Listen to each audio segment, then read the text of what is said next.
Okay, so Be'ezras Hashem, tonight we are continuing with our series of shirim on the Torah of the Gaon and the Tzaddik, Rav Yitzchak Maya Morgenstern Shlita. And we're going to be working on a piece of Torah that has been printed numerous times before in the Yuma de Hilula, where the Rebbe celebrates the art site or the petira of certain tzaddikim by uncovering a certain element of their Torah, not only their Torah or the history of these tzaddikim, but rather the essence of these tzaddikim. And something unique about this tzaddik, whose yard site was last week, I believe, Rav Yosef Rosen of Dvinsk, the Rogatchover Gaon, that the Rebbe has said, Mefurash, it was a drasha that he gave in Svas a few years ago on Hey Av, which was the yard site of the Arizal, where the Rebbe himself said that his Mahalach in Torah is a Hamshacha of the Rogatchover Gaon, in the sense that the Rogatchover Gaon took Moreh Nevuchim. He took the philosophy, so to speak, or the svaros of philosophy of Moreh Nevuchim, and abstracted those concepts of thought and applied them to Shas. We see this most. It's very hard to learn the Rogatchover Gaon. Thankfully, there's svarim that make it easier. Rav Menachem Kasher wrote a miraculous sefer called Mefanech Sfunos. But one of the clearest symbols of this is Lubavitcher Rebbe's Lumdis, right? Lubavitcher Rebbe's Chus Yagan Aleinu, when he speaks in sugyos, in the shitos of different tanoim and different tzaddikim, very much it's rooted in the Torah of the Rogatchover Gaon, who was Mukusha to Lubavitch Kiyadua. So the thing about the Rogatchover Gaon that the Rebbe identifies as being kind of a kernel of his project, so to speak, is abstraction. Hapshata, va'od hapshata, va'od hapshata, va'od hapshata. To abstract an idea is to look at the idea in its particular form. So you can have a lumdis of a sugya with regards to shlichas yad beget, for example. And instead of getting caught up in the details of shlichas yad beget, you can look at the lumdis of the sugya, and you can differentiate between the particulars of the sugya and the general framework that allows us to understand the sugya, and you can extract the lumdis from the details of the sugya itself, and then you're left with a concept of thought, a conceptual category, no longer tethered down to particular details of a sugya, and that thought category, that conceptual lumdisha thing, can now be applied across the board. Now, what enabled the Rogatchover Gaon to live with this type of perspective, that one idea found wherever it was in Shas can be applied to every idea in Shas, was that there's a chiluk that the Rogatchover Gaon would point out very often between the Luchos Rishonos and the Luchos Shnios. By the Luchos Rishonos, as the Tosefta says, Koil HaTorah Kula Ha'inyan Achas. The entirety of the Torah is one thing. All the Torah is coming to tell us is the singular thing that the Torah is coming to tell us. From the perspective of the Luchos Shnios, there's already differentiation and a descent down into particulars. Now, what is that Inyan Achas that the Torah is coming to tell us? So the Sod Yesharim, Rav Gershon Henoch, Liner of Radzin, the Balat Cheles, in his commentary on the Zohar HaKadosh and Teferes HaChanochi, has an amazing teaching. He says that each and every Yid has their own Nakuda in Torah. They find one thing that the Torah is saying to them, and it speaks to every part of themselves. That Nakuda of Torah for each person is the emestika Nakuda of the entirety of the Torah. Everywhere they look, every vort, every lumdus, every sugya that they see, it's teaching them their particular Nakuda in the Torah. So what is Kol HaTorah Kulahu Inyan Achas? Each and every person has to identify what the Inyan Achas is for themselves, but suffice it to say that the Torah is telling us one singular thing, each person in accordance with their understanding. And the ability to abstract the klal from the prat and apply that klal across all of the pratim is the secret of how lumdus is really the introduction to Pnimiyas HaTorah, right? What the Brisker Rav and the Brisker Mahalach was, for example. And again, the Briskers were influenced by the Tanya. We know Rav Yosef Dov Soloveitchik was influenced by his Malamed who taught him Tanya. The Rebbe brings down also that Rav Chaim Brisker had exposure to Tanya. That we see lumdus is not simply something that goes along with Pnimiyas HaTorah. On a certain level, it is the prerequisite for Pnimiyas HaTorah, because until a person is willing to break open singular concepts to discover the interconnecting parts that are greater than the sum total of the whole, then a person doesn't have access to Pnimiyas HaTorah. So the Rogatchover Gaon is a big ore that the Rebbe brings down. So this conversation is an old conversation. It's a conversation about the alleged machlokas between the Chassidim, the Talmidim of the Baal Shem Tov, but b'derech klal, what we mean in that concept is Chasidus Lubavitch, or Chasidus b'derech klal, especially the Baal HaTanya and the Mittler Rebbe, and the Tzemach Tzedek, the first three generations, and the Lithuanian approach to understanding, which is identified as the Derech HaGra, which breaks off into various branches, Rav Chaim Volozhin, Rav Menachem Mendel of Shklov, Rav Yitzchak Isaac Chaver, and as we're speaking about later on in the week, the Leshem Shvay V'Chalema. So the straw man, right, the straw man argument that many people have kind of spent a lot of time talking about, without really going into a fundamental understanding, is a question with regards to the concept of Tzimtzum. Now, the concepts of Tzimtzum, obviously we're not going to do justice to an introduction of the concept of Tzimtzum, but suffice it to say what the Arizal tells us, and there is earlier sources, obviously. The Arizal was not Machadesh in Yanim. We see already in this week's Parsha, by Parshas Truma, that HaKadosh Baruch Hu had the ability to be Mitzamsem Shchinaso bin Badei HaAron, to contract his Shchina in between the poles of the Aron. So we already see a precedent for the concept of Tzimtzum. It's a sugi and erchin of whether a person can be Mitzamsem or Iyavshar Litzamsem.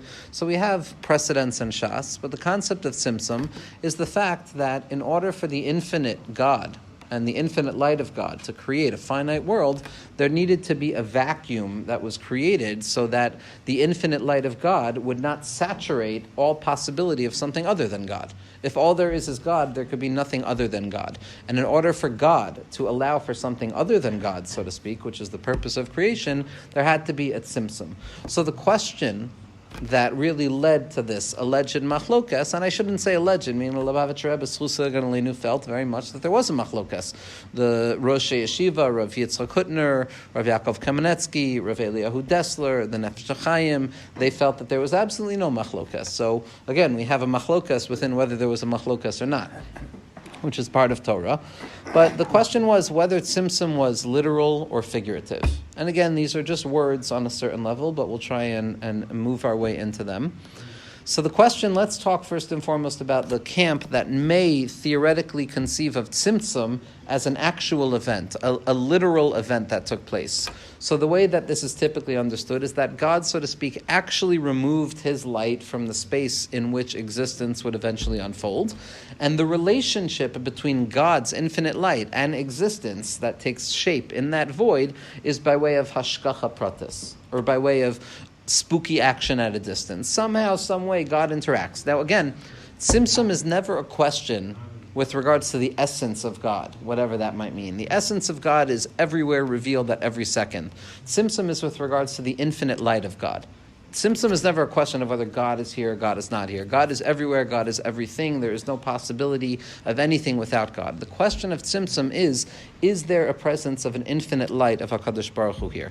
And the camp, or the Lithuanian camp, we'll call the Shita Sagra, says that Tzimtzum was kipshuto, it was an actual event, it was a literal event, which means that the relationship between the infinite God, who has removed himself, so to speak, and finite creation is one that doesn't have any traceable line, but it's something that happens by way of an impossible paradox. That's the Shita of the Gra. Where they get it from, it's not so clear. It's really not so clear. We won't get too deeply into it, but happy to discuss it. That's the Shita of the Gra, or the Shita associated with the Gra. The Shita associated with Chasidus, and the Baal HaTanya in particular, in Shar Yichud V'Amuna, is that the Tzimtzum was metaphoric. It was not a literal event. There's no actual removal of the infinite light of HaKadosh Baruch Hu, but rather there is a concealment of the light of HaKadosh Baruch Hu's infinitude in existence, and therefore existence exists in a place where divine light is concealed. So we have a machlokas between removal or contraction, which would be the Shita Sagra, so to speak, and concealment or hiddenness, which would be the Shita of the Baal Shem Tov. Now, obviously, there's a big nafkamina between the two. The question is whether the absence of godliness in this moment, in my awareness, is that rooted in the actual absence of God, so to speak, which would create some difficult scenarios, and it would prevent us from utilizing certain calming techniques of Amuna and Bitachon and Hashgacha Pratis and Mamali Kalalman and Soiviv Kalalman and Umir Baladecha in Shemetzias Klal. Or are we saying that the infinite light of HaKadosh Baruch Hu is removed and by way of concealment, which means all I need to do is dig down deep in order to uncover the hidden recesses of infinitude present right here. Practical nafkamin, if I'm struggling with something, if I'm following the shita of the Gra in Tzimtzum, that means that in order to fix this problem, I need to move away from where I am at right now and take the steps necessary to bring out a new level of godliness into my life that is inaccessible to me right now. So there would be changes that need to be made, there would be a shifting, there would be a musar orientation of stop this, stop that, do this, do that. That would be a natural totsa'ah of the shita that Tzimtzum is kapshuto, that what you have right now is not fully revealed, you have to go elsewhere. But from a shita of the Baal Shem Tov HaKadosh, especially as Rabbi Nachman understands the shita of Tzimtzum and Torah Samach Dalid, so it would be a very different conversation. Tzimtzum is simply a concealment, and therefore, in order to rectify the scenario, what one needs to do is not run away and try and find external solutions beyond right here, right now, but rather one would have to dig down deep into the concealment to the point where I come to realize that in truth there is a hidden expression of God here. Achein ata kel mistater. Achein ata kel mistater. God, you are a concealed God, but by being a concealed God doesn't mean that you're not present. It just means that you're revealing yourself by way of concealment. Yeah, so that's the theoretical machlokas. So I'm not going to read into this right now, and this goes deeper. But there's a story that the Rogatchover Gaon spent time bringing with Rav Itchemeyer de Masmid. Rav Itchemeyer de Masmid was a chassid of the Tzemach Tzedek. He also later on was a chassid of the later generations. I believe it was Maharash as well. He happens to have found himself in St. Louis at one point. The shliach in St. Louis showed me. He said that he wrote a letter like, "Please God, save me from this place. I don't know what I'm doing here." But he also found himself in London at a certain point, and he stayed by the Dessler family. And Rav Dessler writes in the third volume, I believe, of Michtav Me'Eliyahu, where he discusses Tzimtzum, he says, I spent a nice 3 months learning Tanya with Rav Itchemeyer de Masmid, and it was the most heilig zman of ruchnius in my entire life, and that's where Rav Dessler says, I have come with a new understanding that there is absolutely no machlokas. So there was a conversation between Rav Itchemeyer on Rav Dessler. It started with Rav Dessler really was not a radical, but he was not afraid of anything. Rav Dessler quotes Rabbi Nachman all the time. The first drasha Rav Dessler gave when he came to Panovich was Rav Tzadok's teachings on Shimshon HaGibor. So if you learn Shimshon HaGibor, that's like the heart of the Ishbitzers, kind of, where people talk about Yediyah and Bechira. Like Rav Dessler did not care. He got up there and he said the Pnimius of Chassidus, so he was clearly influenced in ways that were open to him. I believe that the story goes, he gave his Tanya over to his son-in-law. The Rebbe brings this down also, Rav Yeshua Goldheltzler, the Kadshe Yoshua, who also discusses Tzimtzum, and apparently the Tanya was just ripped to shreds, like just completely obliterated from usage. So which came first, I'm not sure, but he does record that this was the most heilig time in his life, learning Tanya with this person. So there was a conversation between Rav Itchemeyer de Masmid and the Rogatchover with regards to what exactly was this machlokas. And they point to a mimer in Torah Or from the Baal HaTanya with regards to a strange sugya, which is whether the infinite light of HaKadosh Baruch Hu exists only in the world of Atzilus, or whether it is present in the worlds of separation, Bria, Yitzira, Asiya as well. Now again, for the sake of an overview, and again, we're just throwing these concepts out there. Each one of these concepts deserves, a number of shirim, but again, we know these terms, we've learned Sefer Chasidus, and even if we don't know them, we know them to one degree or another. There is a distinction between the orders of worlds that we encounter in this life. There is the world of Atzilus, which is a state of mind, and there are the worlds of Bria, Yitzira, and Asiya, which, yes, they're 3 separate levels of separation, but nevertheless they're all comprised within a general shape of limitation. So it's Atzilus and Bia, which stands for Bria, Yitzira, and Asiya. So Lekuli Alma, the Vilna Gaon, the Baal HaTanya, all of the tzaddikim, in the world of Atzilus, somehow, some way, the infinite light is present there, and the kalim that exist there, the receptacles that allow that light to be expressed, are not a stira to the or. It's what the Tikkun Zohar refers to as ihu v'chihu v'garmayu chad bahom. He, his light, and his vessels, or his the machinery, so to speak, that allows this light to come down are singular and unified. Zakta Balatanya in Igeras Chaf, in Igros Kodesh, how is that possible? This is why we refer to Emunah as Raza D'Mei Himnusa. It's the secret of faith because it's an impossible paradox to ever understand how the delicate balance between Oros and Kalim can exist within the light of the infinite in the world of Atzilus. But when we come to the worlds of separation, Bria, Yetzira, Asiya, and we all know what separation means. We all have the mindful separation, which is the world of Bria, the emotional separation, which is the world of Yetzira, and the physical kind of material separation, which is the world of Asiya. In that place, L'choira, in accordance with the Arizal even, Elokus is not mislabish there. There's no essence of godliness that can be identified from that perspective. Now, once we identify that distinction, everybody with me on this so far? One more time. The whole thing? No, the Noah Lukus in the view. So the Shita, L'choira, in the Arizal is that in the worlds of Bria, Yetzira, and Asiya, only the innermost point of all things is the essential light of the infinite. But it is covered over by vessels that are not identifiable. More tzimtzumim. Not only are there tzimtzumim, but there's now a mesach. There is a partition, which means that the amount of light that is descending down into the worlds of separation is no longer of the same intensity and no longer of the same power. Which means to say that the kalim in the worlds of Bria, Yetzira, and Asiya are not elokus. Right? Which is theoretically a very important idea to hold very much in mind, because the opposite of that would be avodah zarah.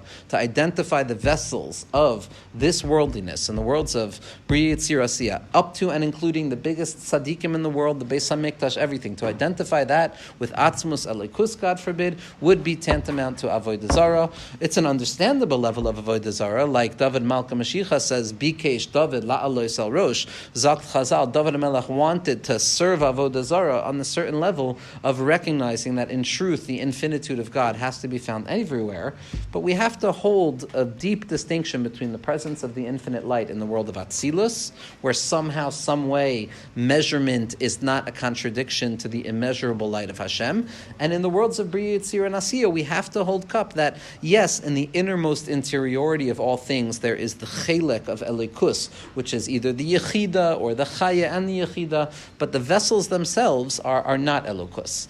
And this is what the Vilna Gaon writes in his famous letters, where he says that the Chassidim, so to speak, right, they were not mechabed their Abba and Ima properly, and they were not taking too seriously the interdiction or the prohibition of identifying avanim and this world with godliness, because there was a fear. If you misunderstand Tzimtzum, then God forbid one may come to understand the worlds of separation as being identifiable with God rather than being subsumed by and filled with God. Now, this Balatanya, there's a teaching in Torah Or where the Balatanya seems to imply that the koyach of nevuah, the power of nevuah, which happened and will return to Klal Yisrael, is the ability to draw down atzmus or ein sof kavyachol. Again, when the Balatanya uses the language of atzmus, he doesn't actually mean atzmus, like we've said over and over and over. It means shemo ha'atzmi. We're never talking about actual atzmus. That is always present but never discussed or discussable.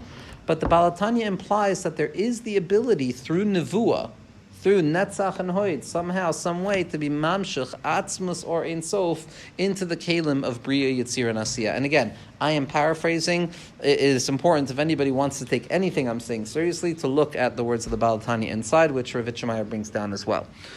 So the Rogatchover Gaon was having a conversation with Rogatchover Damasman and said, there's a zushtel to this machlokas. There's a zushtel, there's an application to this conversation with regards to the reality of the vessels of Bria, Yetzira, and Asiya and their relationship to godliness, and that is with regards to whether the shame of Hashem Tzivakos is a name that is considered a name that can't be erased, or whether it is considered a name that can be erased. We know that there are certain shemos that are built-in imchakim, you can't erase Shem Havaya, and there are certain shemos which are attributions, so to speak, or attributes of HaKadosh Baruch Hu, not attributions, attributes of HaKadosh Baruch Hu, that yes, they're representative. Each sphere has its own name, but it's not an essential name, so to speak.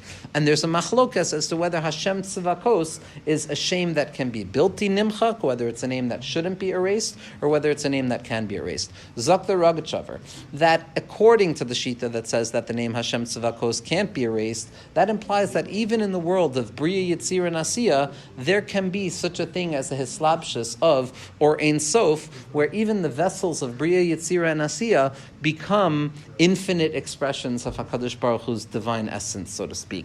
According to the Shita that says that the Shem Hashem Tzavakos can be erased, would be that no, the Or Ein Sof is never mislabesh, it never engarbs itself fully down here in the worlds of vessels and containers, but it remains removed and it only is engaged by way of a distance.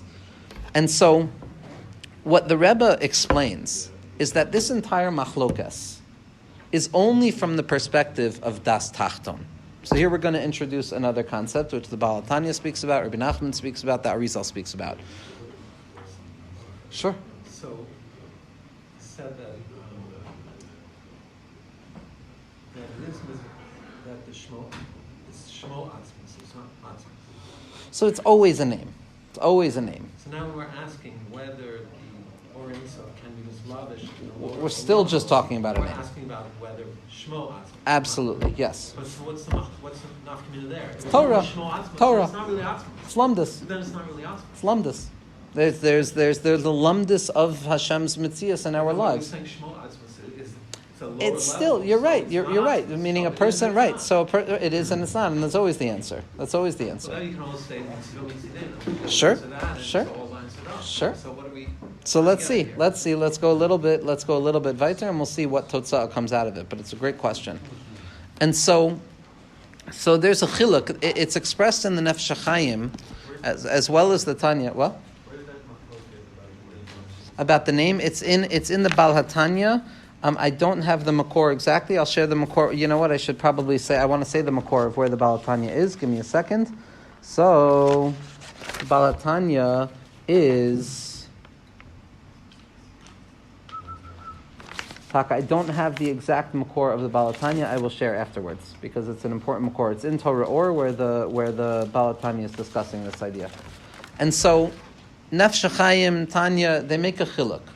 In Nefesh HaChaim, it's referred to as mitzido and mitzidenu. From his perspective, so to speak, and from our perspective, or as it's framed in Chassidus, is Das Elion, meaning an ascendant form of transcendent knowledge, which is Hashem's perspective, and Das Tachton, which is a lower level of human perspective. So, Zak the Rebbe, all of the distinctions that we're talking about are from the perspective of our perspective, where there's a differentiation between up here and down there, where there's a differentiation between Tzimtzum and not Tzimtzum. That's where we live in the details. That's where we live in the configurations and the various breakages and connections. From the perspective of Das Elion, however, Kuli Amalo Pligi, that all there is HaKadosh Baruch Hu, and everything that we're experiencing down here as well is standing at the ready to be revealed to have been nothing other than an expression of HaKadosh Baruch Hu's infinite light. And we know the lumdus of Kol HaOimed Lizroik Kazarok Dami. Everything that stands at the ready to be thrown is considered as if it's already thrown. And from the perspective of Koyach, everything is already revealed from the perspective of Das Elion, from that place in our mind where we can enter into the katnus and say, you know what? In the future, this will all be revealed to have been part and parcel of HaKadosh Baruch Hu's essence and expression and divine plan. And even though we're not at the point where we can understand it yet, if we look at reality from a perspective of Das Elion, we could be mevatel the chilukim. And so that's what Das Elion means. Even Das Elion is from our perspective. Das Elion is still a perspective. Be'emes, the truest essence is beyond perspective, right? But Das Elion itself is still a perspective. From the perspective of Das Elion, this machlokas is just words and it doesn't mean anything.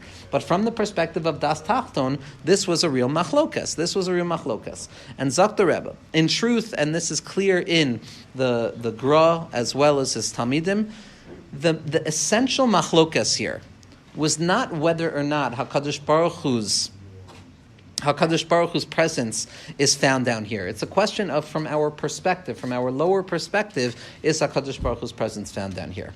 The main machlokas in the Tanya and the Nefesh HaChaim is how much time should one spend contemplating Yichud Ilah? How much time do I get to spend contemplating the true unity of HaKadosh Baruch Hu, where I see that everything, b'li yotzim and a klal, the light, the darkness, the good, the bad, the measure and the non-measure, Am I allowed to contemplate this? Should I spend hours a day being misboinen on it, thinking about the divine unity that destroys any concept of separation, allowing me to feel in my own way that comfort of being in that place of mayim b'mayim, where all there is HaKadosh Baruch Hu, mei ein sof, and to be able to utilize this as a mechanism of coping in this world? We all know that very often we throw ourselves into a yichud of yichud ilah more often than we ever admit. Every time we hear a piece of bad news, every time a person feels something difficult, our coping mechanism as Yidden towards the end of history is always a retreat back up into Yichud Ilah, where we close our eyes for a second, whether we know it or not, whether we believe in it or not, and we say, HaKadosh Baruch Hu is here, HaKadosh Baruch Hu is there, HaKadosh Baruch Hu is everywhere. That's the deepest coping mechanism. But the question at the heart of the machlokas between the Baal HaTanya and the Nefesh HaChaim seems to be the allowance in terms of contemplating this. If you learn Shar Gimel in Nefesh HaChaim, you are not supposed to contemplate the divine unity mitzad yichud ilah. You're not allowed. It's not something that a person is meant to do. You have to live within the confines of yichud tata, where there's a separation between oros and kalim, and measurement and non-measurement. But if you learn shar yichud v'amuna and any mamre chasidus, you see that a person should be eating yichud ilah all day. A person should be contemplating yichud ilah every second of their lives until it's mahapech, their kishkas, into a place of a hisgalus alikus. And so with this, we're going to enter in to the words of the Rebbe, because I think this, the way that the Rebbe is going to be miyashiv, this apparent machlokas, is actually one of my favorite teachings. So the Rebbe says as follows, and this is on Daf Mem. He says as follows, V'hachanami yesh leva'er devarav. Now we can understand, Masha Amar, Shebezeh nechleku gam ha-misnagdim v'ha-chasidim, be'inyan ha'im yesh lehispoinen u'laha'amik b'mishalim sichliim v'amukim be'inyan yichud ilah olo. We can say that this machlokas between the Rogatchover Gaon and Rav Itchamayr the Masmid that we just described at about the Shem Havayas Hashem Tzavakos, we can say that this is also the machlokas between the Misnagdim and the Chassidim with regards to whether one should contemplate and deepen their contemplation by way of metaphors and intellectual concepts with regards to Yichud Ilah or not. Because theoretically, the Chassidim said, think all day about this. And the Vilna Gaon and Rav Chaim Volozhiner said, don't think about this.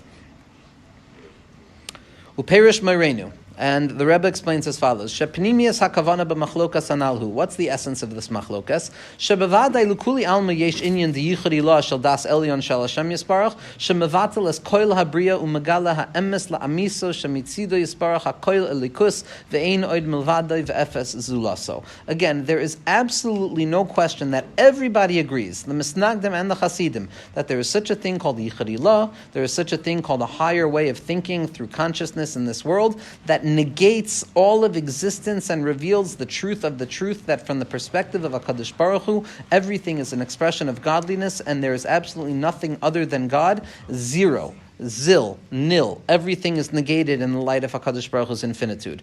V'chein me'idach gisa.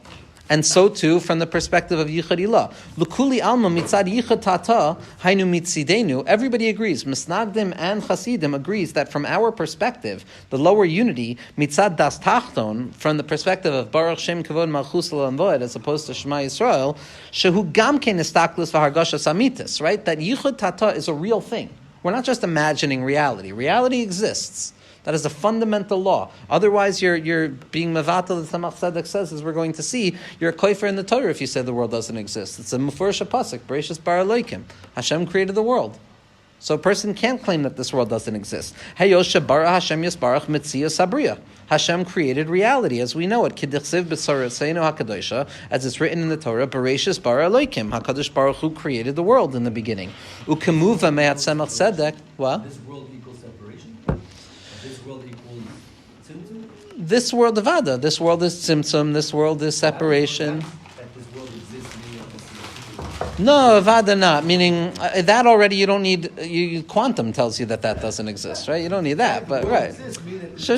That there's a mitzias, there's a tzimtzum. It's a davar amiti. There's darkness. There's a davar amiti. There's bichira. There's chiyuvim. Right? So Zakta Tzemach Tzedek, Shaha'omer Sha'olam Hu Dimyon, someone who comes along and says that the world is an imagination, like so many people who are learning Hasidus naturally have the inclination to use Lashonos like this. It's a natural thing. Ve'eno Bria Amitis, but they say it's not a real creation from a Kadosh Baruch Hu, Nefredes Begilui Me'Hashem Yisbarach, that is separate from the essence of a Kadosh Baruch Hu by way of revelation. Harezen Neged HaPasuk Bereshis Bara Elokim. V'chein Kasuv HaLeshem, Dahari Kfira B'Torah Kadosha. You can't claim that this world doesn't exist. Now, it exists in a way that's very different than our typical consideration of how a chair exists, as the Maharal says and all the Rishonim point out, but nevertheless it exists. So there's no argument about Yichud Ilah and there's no argument about Yichud Tata. Right? We all know that Asa Hashem Yisbarach Mitzias Tzimtzum al Oirei Ha'ein Soif Klapenu Ad Shenivru B'Makom HaTzimtzum Hazeh Kol HaOilamos. We know that HaKadosh Baruch Hu engaged in this thing called the Tzimtzum, which reveals in front of us all of the worlds, and that's why Oilam is Melashon He'elem. It's a language of concealment because it's a concealment of godliness. Hare Mitzad Das Tachtoin Zeh Hare L'Kulei Alma Aser Loimer Al Biyashu Elikus. It's usher in accordance with everybody from the lower perspective of Das Tachton, which sees existence as a separate creation, removed from the essence of God. It is an usher b'isser hamuchlat to claim that this world is identifiable with godliness. K'moshe kasuv la'el.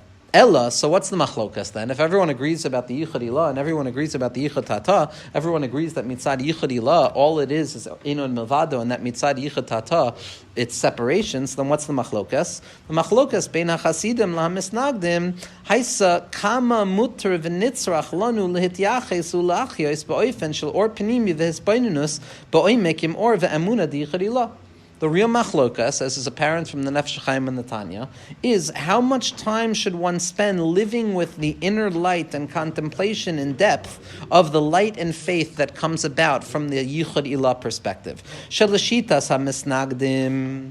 From the perspective of the Nefesh Chaim, who is theoretically speaking for the Vilna Gaon, there are other Talmidim of the Gra who did not feel that way. They felt that the Nefesh Chaim was siding with Hasidus. Right? That Lashitas ha-Misnagdim, in accordance with the Misnagdim, ein laharbo a person should not, and perhaps one can say there's even an isser of spending too much time contemplating these matters of the ascendant unity. What?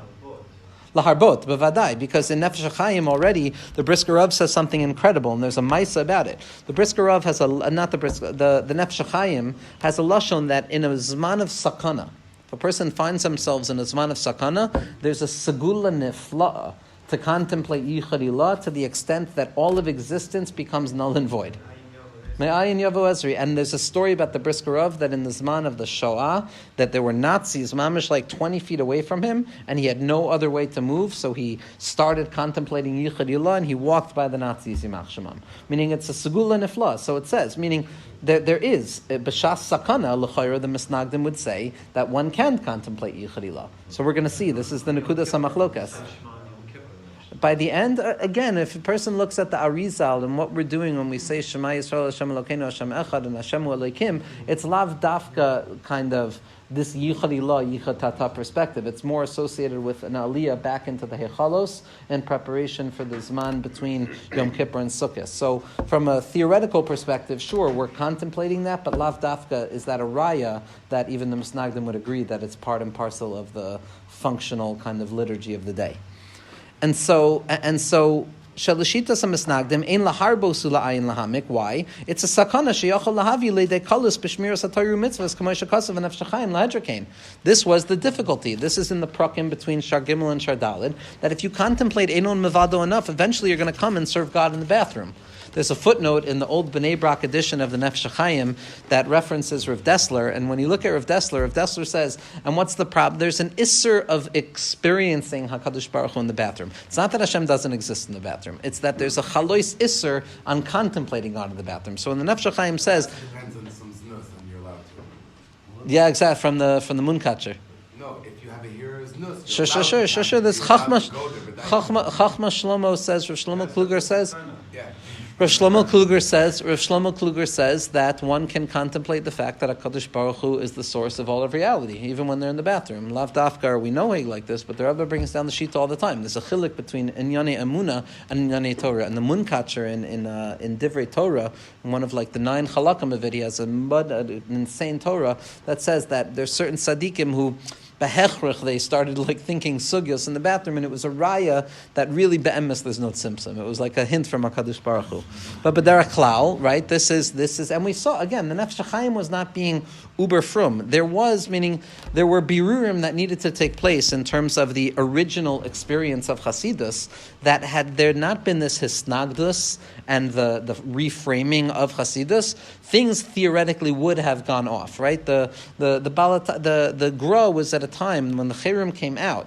There were Chassidim who were kind of, doing somersaults in shul and kind of acting all sorts of insane in the name of godliness. And again, with the fear and the natural trauma of Kasa Arura and Shabtai Tzvi, who misinterpreted or deliberately misused these teachings, it was a very legitimate thing. The Rebbe says the avodah of the Gra was to be Mashiach ben Yosef. Ki yadua la'enei hakol. The Talmidim of the Gra saw the Gra as Mashiach ben Yosef, Haraya, that he wanted to move to Eretz Yisrael. That's the avodah of redemption that comes about by way of natural experience. That's why the Gra spent a lot of time learning natural sciences.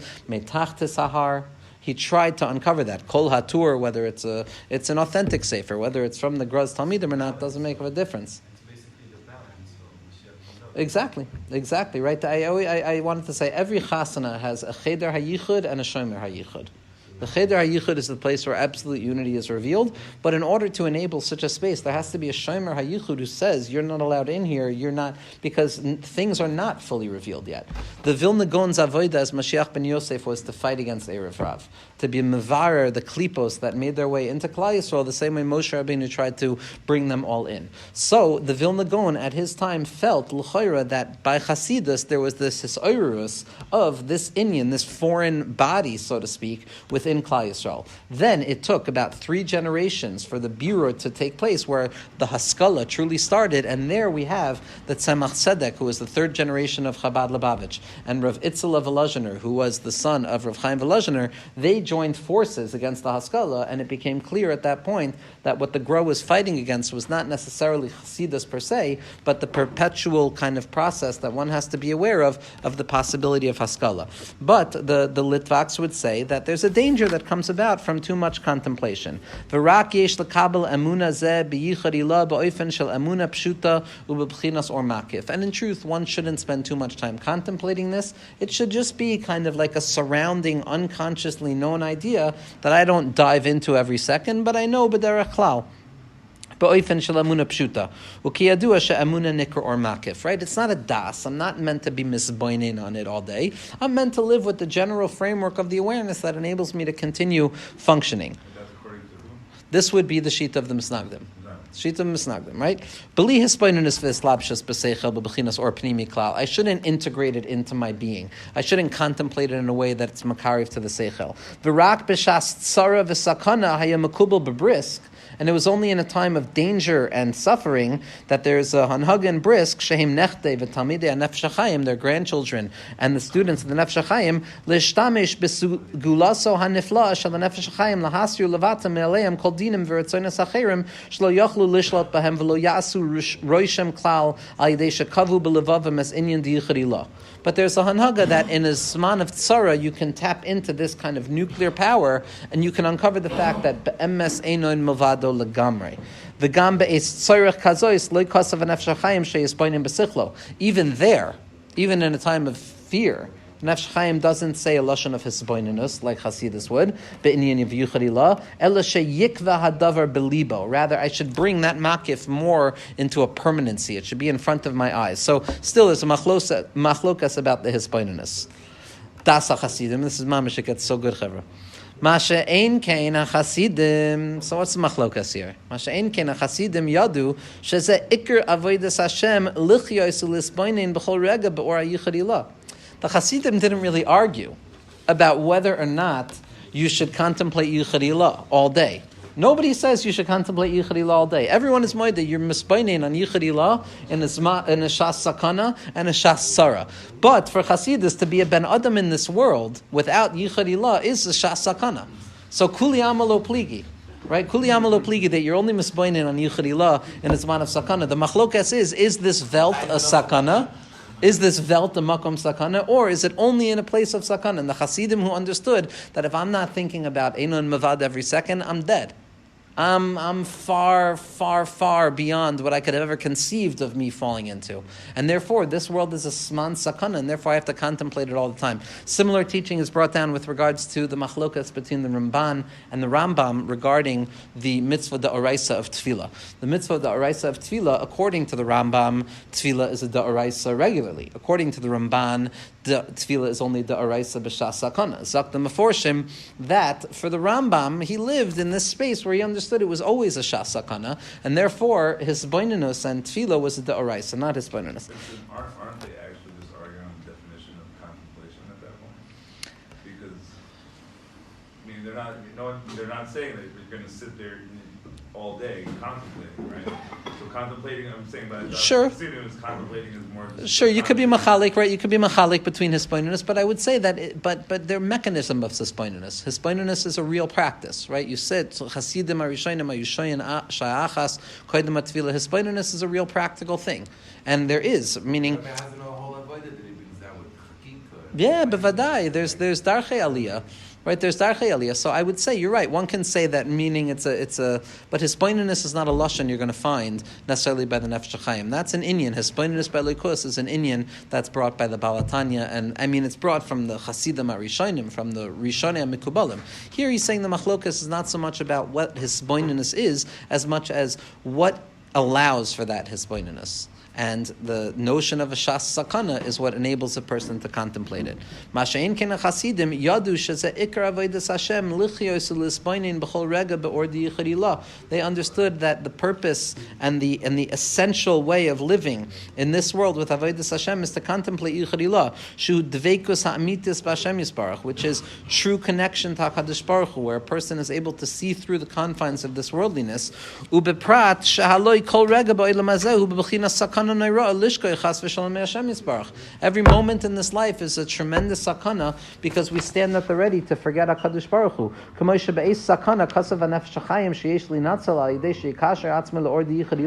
Just like the Nefesh HaChaim said that in a Zman where a person needs to be saved, they can connect themselves and attach themselves to the light of Yichadilah.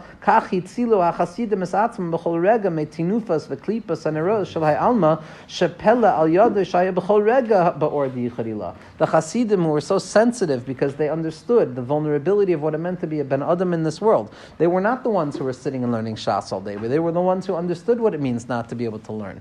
And they understood that without Yichud Ilah, I am lost l'gamrei. And therefore they understood that they needed to contemplate it regularly. V'daika al yadai hiskaber lishmar atayu mitzvahs b'shleimas. And the tachlis of being misplained on Yichud Ilah is not to contemplate in philosophical speculation to live removed from this world, but the tachlis is the dir b'tachtainim, to come down and do more Torah mitzvahs b'shleimas u'ba'oz u'b'ta'atzumos lehiskaber kol hamoinim v'hamafriyim shekol ha'klipas ha'nerayos ha'shayos ba'ilum hazeh. And it's only by way of drinking from this well of Yichud Ilah that we gain the strength to fight through the concealment of this world. U'b'yoter shesavru ha'chasidim. And the Chassidim felt sheish laham ikulisboinin harbe beor panimi b'mishalim v'sichli amamukim b'inyan d'yichadilah. And particularly in Chabad, there's an emphasis on developing mishalim and explanations. Right? It's the eish hagonas begacheles, the fire that's contained within the flintstone, or the or b'meor, or the ziv in the or the bittul of the name within the person who is called by a name, or the bittul of potential within the individual who doesn't know they have potential. There's all of these riboy mishalim in order to bring it down to the mind. And so we'll go a little bit weiter just to finish the words of the Rebbe. I'm not even sure if this is going to be a continuation of the same idea. I didn't have a chance to read it yet. So the Chassidim felt that it was time to really spend a lot of time contemplating it. They would think about the mashal of the Or Hashemesh, B'Soich Hashemesh, in order to bring these ideas closer to the mind so that I can live with it. Ubir hamachlokas be'inyan zeh hu habir be'inyan hat-Tzimtzum she'ena kapshuto. And this is the discussion. This is the discussion with regards to whether Tzimtzum is kapshuto or not. Shesavru hachasidim she'af b'toich hadas tachtoin efshar v'tzarich l'isyaches l'das ha'amitas ha'elyona. So here's the machlokas. According to the Chassidim, even when I'm living in a space of das tachton, I cannot remove myself entirely from das elyon. I have to create chalonos. I have to create skylights, right, that allow the light of yichud ilah to drip down into yichud tata. So that was the emphasis, that the Tzimtzum can never be seen as something absolute. The Misnagdim l'chayr would say that no, yichud ilah l'chud v'yichud tata l'chud. And again, it's dependent on tchunas hanefesh, it's dependent on where a person comes from, whether they're mushrash in Yesod or whether they're mushrash in Malchus, which is the machlokas between the Misnagdim and the Chassidim. Kamuva Betanya. V'harei hachinami savra Chassidim diyesh li chanes es or hayichud ilah af b'toich hakelim da'aseichel v'hadas tachton shel ha'adam kechol ha'efsher lo. If we try and we try and we try and we try and inundate ourselves with the secrets of Yichud Ilah, perhaps maybe there will be a little bit of a drip drop into our lives that enables us to live with a little bit more emunah be'ezras Hashem. And so what the Rebbe is showing here, is that be'emes, there's really not so much of a machlokas. This is b'derech klal how the Rebbe likes to, or I can't say what the Rebbe likes to do, how I understand what the Rebbe is doing in terms of arranging the different shitos in machshava, in Kabbalah, and not having them be in polar opposition to one another, but rather allowing them to be two elements of different truths, of the same truth, which is really what Lumdus is. As we see in Chayei Nefesh written by Rav Koenig, by Alter of Koenig, where that entire Sefer Chayei Nefesh is going and discussing a shita of the Nefesh HaChaim with regards to whether there could be a nitzat tzalokus that's mislabish in a person and a tzaddik, whether you can identify the Ruach HaKodesh and a tzaddik. And the Chayei Nefesh from Breslov wanted to show with rayos from the Leshem that be'emes you can be mukusher to tzaddikim in this way, as opposed to what the Nefesh HaChaim said. And again, it was berespect, this Rav Koenig was very close with the Chazon Ish, but in the Hakdama there he writes, Shamati me beis avi, shashama me beis aviv, that I heard from the house of my father who heard from his father, that klal gadol she'ein machlokas b'yesodei hadas. There is no machlokas with regards to the fundamentals of faith, meaning to say that there is no machlokas as to whether Hashem is present or not. Kuli amalo pligi, Hashem is present. As we saw, the question ultimately becomes, how does one relate to that infinite presence of HaKadosh Baruch Hu? And in accordance with what the Rebbe is saying, it depends on the existential vacuum one finds themselves in when they don't recognize the infinite presence of HaKadosh Baruch Hu in their lives. Be'ezras Hashem.